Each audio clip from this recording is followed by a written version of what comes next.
Hello po, magandang araw po sa inyong lahat. Sa lahat po ng mga gustong makinig sa akin, kung sino man po kayo, magpapasalamat po ako.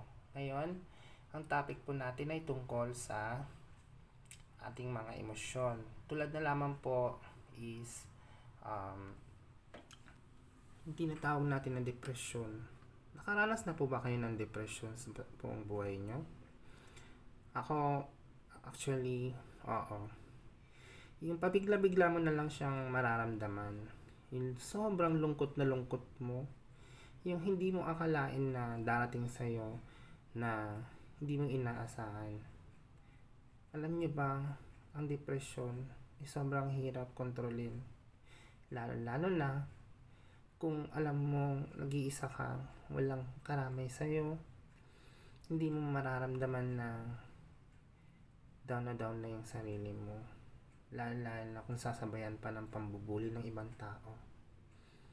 Alam nyo, yung mga ganong bagay, hindi mo lubos akalain na ibibigay sa yung mga ganong pangyayari. Pero hindi yon ang dahilan upang tayo sumuko. Lalo na kung nandyan ang ating Panginoong Diyos.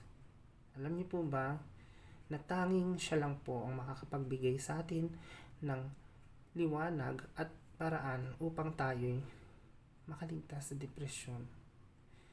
Tayo'y taimtim na manalangin sa Kanya, magpasalamat, at higit sa lahat, taos puso tayong magpasalamat sa Kanya dahil binuhay niya tayo sa libo-libo, bilyon-bilyon tao dito sa mundo.